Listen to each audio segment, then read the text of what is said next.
इस वीडियो में हम गति यानी मोशन को zero confusion, real life examples और क्लियर डायग्राम के साथ समझेंगे ताकि आज के बाद मोशन आपका वीक नहीं स्ट्रॉन्ग चैप्टर बने।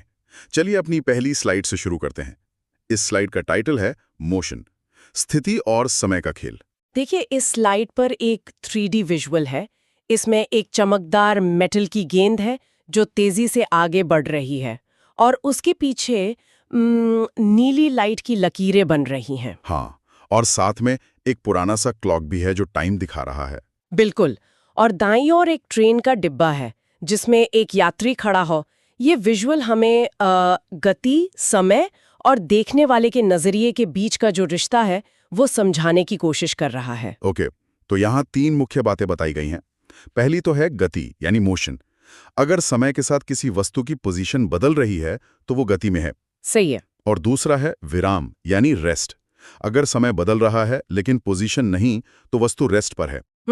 और सबसे जरूरी बात सापेक्षता, मतलब गति हमेशा देखने वाले यानी ऑब्जर्वर पर निर्भर करती है। हाँ, जैसा कि उदाहरण में है, चलती ट्रेन में बैठा यात्री बाहर खड़े व्यक्ति के लिए गति में है, लेकिन ट्रेन में बैठे दूसरे यात्री के लिए वो विराम में है। बिल्कुल। मतलब अगर मैं ट्रेन में बैठा हूं तो मैं अपने साथ बैठे दोस्त के लिए रेस्ट पर हूं, लेकिन जो व्यक्ति प्लेटफॉर्म पर खड़ा है उसके लिए मैं मोशन में हूं। ये थोड़ा कंफ्यूजिंग है। बिल्कुल। और यहीं पर स्लाइड का एग्जाम अलर्ट बॉक्स बहुत जरूरी हो जाता है। ये साफ साफ कहता है गति और विराम एक दूसरे के सापेक्ष यानी रिलेटिव होते हैं, निरपेक्ष यानी एब्सोल्यूट नहीं। अच्छा। इसका मतलब है कि कोई भी चीज अपने आप में मोशन या रेस्ट में नहीं होती। ये हमेशा इस बात पर निर्भर करता है कि उसे कहाँ से देखा जा रहा है। ये कॉन्सेप्ट परीक्षा के लिए बहुत महत्वपूर्ण है। अच्छा, तो सब कुछ देखने वाले के नजरिए का खेल है। चलिए अब अगली स्लाइड पर चलते हैं और समझते हैं लंबा रास्ता या शॉर्टकट। इस स्लाइड का 3D विजुअल देखो। एक सुनहरे रंग का मेज या लैबिरिंथ, मतलब भूल भुलैया जैसा है। हाँ, दिख रहा है। इसमें 2 बिंदु हैं, A और B।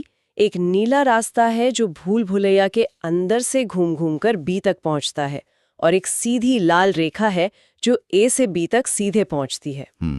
ये विजुअल दूरी और विस्थापन के बीच के अंतर को बहुत अच्छे से दिखाता है। हाँ, तो नीला रास्ता है दूरी यानी डिस्टेंस, तय किए गए रास्ते की कुल लंबाई, टोटल पाथ लेंथ। हाँ, और ये एक अदिश यानी स्केलर राशि है।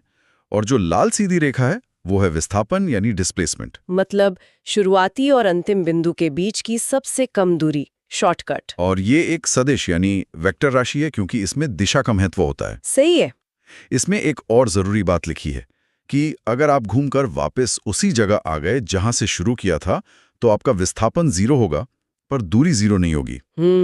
तो इसका मतलब ये हुआ कि अगर मैं अपने घर से स्कूल जाकर वापस घर आ जाता हूं तो क्या मेरा डिस्प्लेसमेंट 0 होगा भले ही मैंने 10 किलोमीटर की दूरी तय की हो? एकदम सही सवाल, और इसका जवाब हमारे एग्जाम अलर्ट में छिपा है।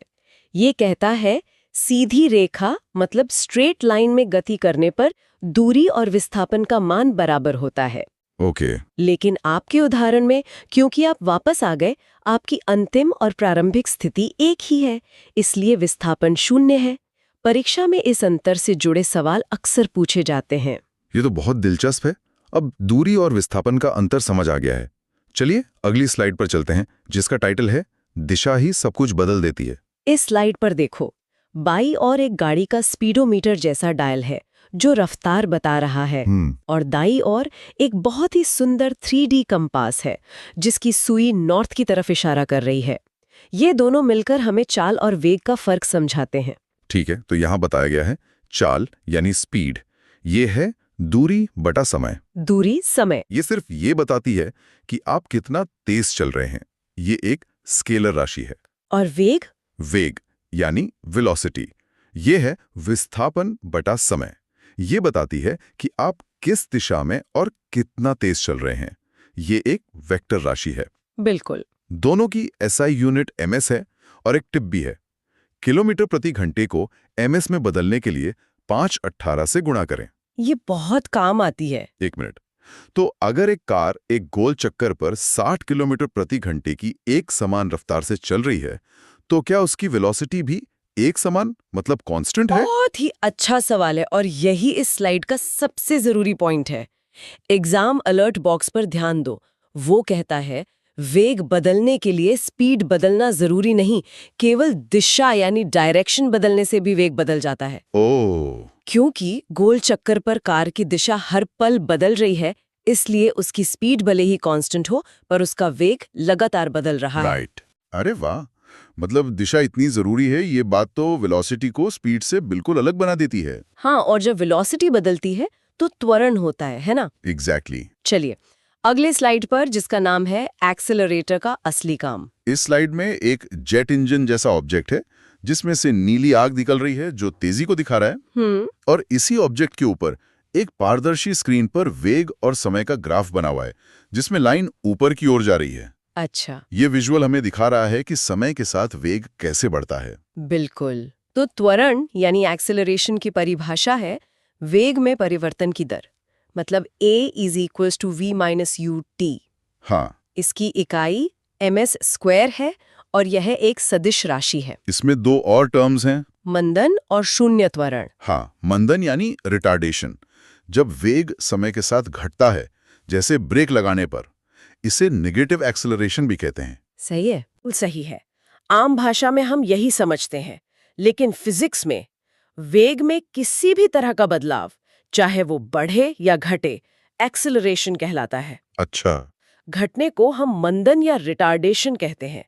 एग्जाम अलर्ट बॉक्स हमें याद दिलाता है कि फॉर्मूले में u का मतलब प्रारंभिक वेग, v का मतलब अंतिम वेग और t का मतलब समय है। इनिशियल और फाइनल वेलोसिटी। हाँ, इन टर्म्स को याद रखना बहुत जरूरी है। ठीक है, UVAT, ये सब समझ गया। अब इन सब को इस्तेमाल करके कैलकुलेशन कैसे करते हैं, शायद अगली स्लाइड इसी के बारे में। हाँ, इसका नाम है फिजिक्स के 3 सबसे बड़े हथियार। हाँ, देखो इस स्लाइड पर 3 फ्यूचरिस्टिक कांच के स्मार्टफोन्स जैसे ऑब्जेक्ट्स हैं। हर एक पर गति का एक समीकरण लिखा हुआ है। ये डिजाइन इन समीकरणों की इंपॉर्टेंस और मॉडर्न एप्लीकेशन को दिखाता है। ओके, तो ये फिजिक्स के 3 सबसे जरूरी समीकरण हैं। पहला है V = U + AT। ये वेग और समय के बीच का संबंध बताता है। दूसरा है S = UT + ½ AT²। ये स्थान और समय के बीच का संबंध बताता है। और तीसरा V² = U² + 2AS। ये वेग और स्थान के बीच का संबंध बताता है। सही। पर ये 3 अलग समीकरण क्यों हैं? क्या कोई एक समीकरण नहीं था जो सारे काम कर दे? तुम्हारा सवाल ही इन समीकरणों की खासियत है। हर समीकरण अलग-अलग परिस्थितियों के लिए बना है और एग्जाम अलर्ट बॉक्स हमें सबसे जरूरी शर्त बताता है। ये समीकरण केवल तब लागू होते हैं जब त्वरण यानी एक्सेलरेशन एक समान यानी यूनिफॉर्म हो। अच्छा, ये बहुत जरूरी है। बहुत ज्यादा। और एक और बात, अगर वस्तु विराम यानी रेस्ट से शुरू हो तो u = 0 लेना है। ये छोटी छोटी बातें न्यूमेरिकल सॉल्व करते समय बहुत काम आती हैं। ऐसा तो ये शर्त है कि एक्सेलरेशन कांस्टेंट होना चाहिए। पर फिर भी न्यूमेरिकल सॉल्व करते समय ये कैसे पता चलेगा कि तीनों में से कौन सा समीकरण इस्तेमाल करना है? चलो अगली स्लाइड देखते हैं, शायद इसमें इसका जवाब हो। इसका टाइटल है न्यूमेरिकल हल करने की जादुई ट्रिक। इस स्लाइड का विजुअल एक जिगसॉ पजल है। इसमें S, V, U, T, A लिखे हुए टुकड़े हैं।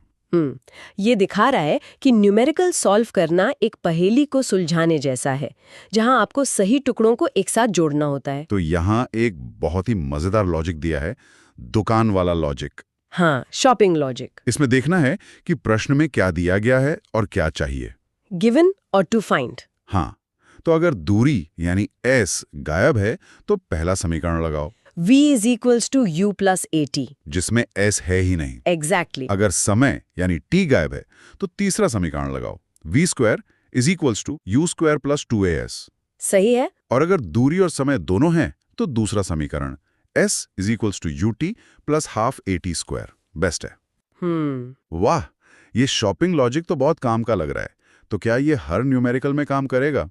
बस ये देखना कि कौन सी चीज गायब है। हाँ, ये लॉजिक ज्यादातर मामलों में काम करता है, लेकिन एग्जाम अलर्ट हमें एक और बहुत जरूरी बात बताता है। क्या? प्रश्न को ध्यान से पढ़ें।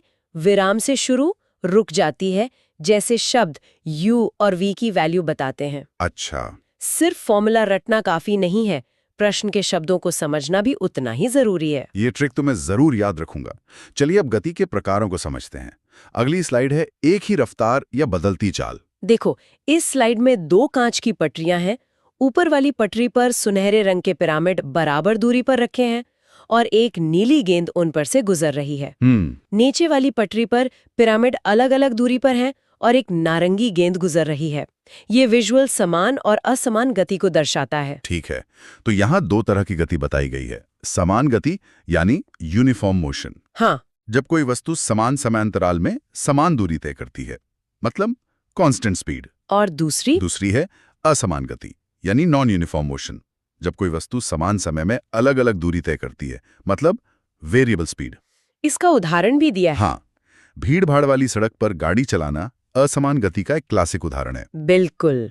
तो क्या पृथ्वी का सूरज का चारों ओर घूमना यूनिफॉर्म मोशन है, क्योंकि उसकी स्पीड तो लगभग कांस्टेंट रहती है? ये एक बहुत ही दिलचस्प सवाल है। इसका जवाब तुम्हें आगे की स्लाइड्स में और क्लियर होगा। ठीक है, अब इन गतियों को ग्राफ पर कैसे दिखाते हैं वो समझते हैं।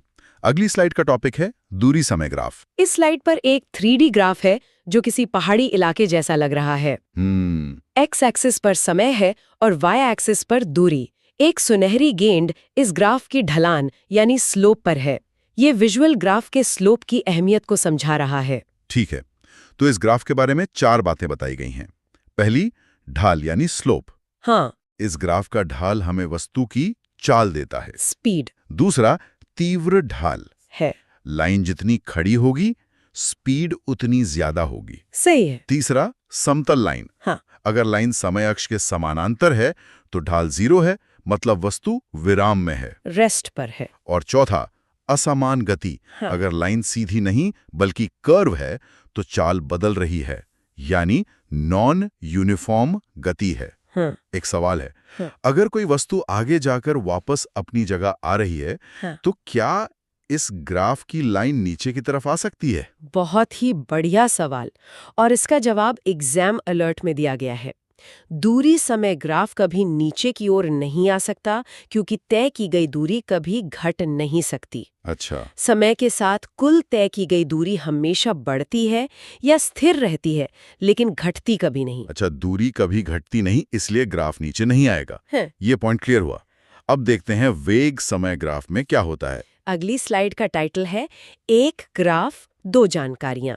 इस स्लाइड का 3D विजुअल भी एक ग्राफ है, लेकिन यहाँ वाई एक्सिस पर वेग है, वेलोसिटी। हाँ, इसमें एक सीधी लाइन ऊपर की ओर जा रही है और उस लाइन के नीचे का पूरा हिस्सा मतलब एरिया एक गुलाबी रंग के ब्लॉक के रूप में दिखाया गया है, जिस पर डिस्प्लेसमेंट लिखा है। ओके, तो ये ग्राफ हमें 2 चीजें बताता है। पहला, ढाल या स्लोप। इस ग्राफ का ढाल त्वरण बताता है, एक्सेलरेशन। और दूसरा, क्षेत्रफल।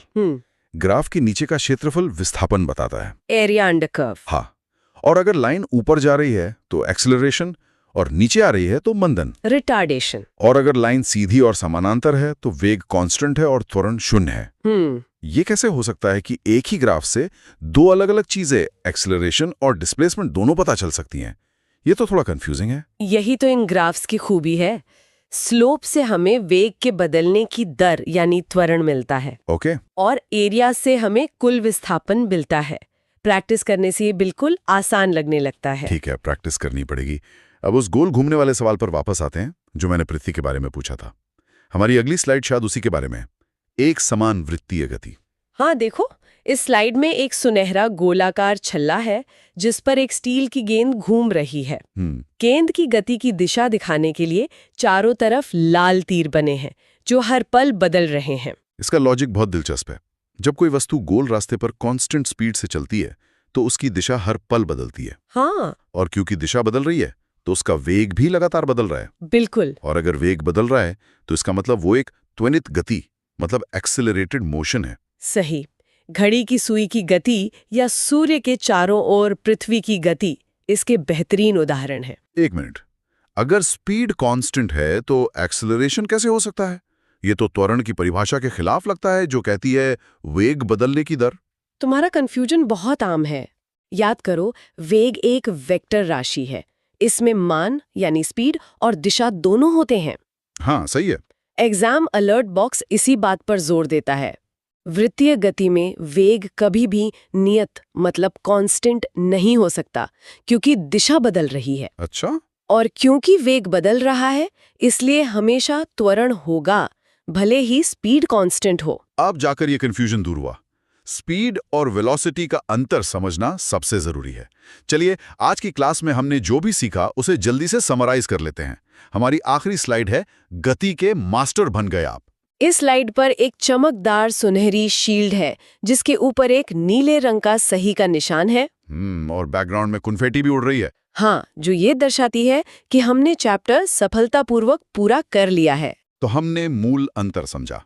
दूरी यानी रास्ता, व्यस विस्थापन यानी शॉर्टकट, बिल्कुल। और चाल जो अदिश है, व्यस वेग जो सदिश है। हमने गति के 3 समीकरण देखे और उन्हें कब और कैसे सही से प्रयोग करना है ये भी सीखा। फिर हमने ग्राफ को समझा।